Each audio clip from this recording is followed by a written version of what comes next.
The European Union, as we now know it today, came about through a number of treaties or agreements between European countries.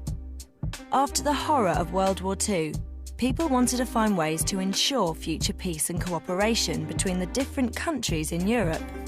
So, in the late 1940s, the idea of a European community was discussed. Europe can only be united by the heartfelt wish and vehement expression of the great majority. Then, in 1951, the first union was formed between 6 countries: Belgium, the Netherlands, Luxembourg, Italy, France and West Germany. They agreed to work together on production of coal and steel, materials that were essential for rebuilding military forces. They felt that by working together, it would help avoid any more wars between the countries. By 1957, these countries felt the Union was going so well, they decided to take things further. They set up the European Economic Community, or EEC.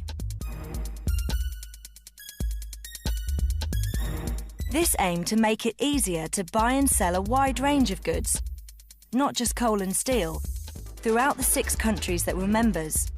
It also tried to make it easier for people to travel, live and work within these countries.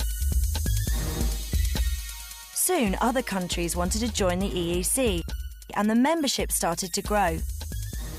Some people in Europe were against their countries joining and protested to keep their independence.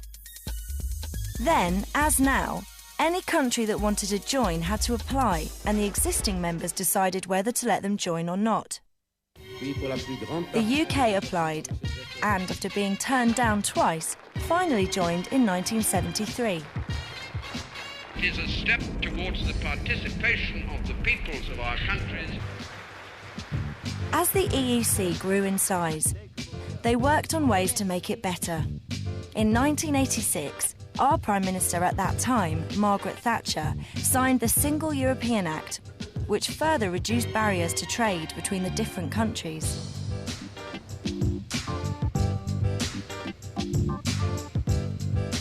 However, not everyone was in agreement with the UK's close relationship with the European community. For example, this headline appeared in the Sun newspaper in 1990. They chose to run this headline because some people in the UK felt that Jacques Delors, President of the European Commission, was meddling too much in UK affairs. In 1993, the Maastricht Treaty officially renamed the EEC as the European Union and introduced more cooperation between governments in areas like defence and justice. They also set out plans to bring the economies of the member countries closer together. In 2002, the euro was born. Currencies like French francs, Dutch guilders and Italian lira all became history, and the euro became the currency of 12 EU countries, with only the UK, Denmark and Sweden choosing to keep to their own currency. Countries continue to join the European Union, and in 2004 we saw the biggest ever single enlargement of the EU, when 10 countries joined. While membership continues to grow, there is still debate in many countries about the advantages and disadvantages of working together in this way. With nearly 30 countries now members and more wanting to join, the challenge of the future will be to make sure that as the European Union gets bigger, it still works for the good of the people who live and work in it.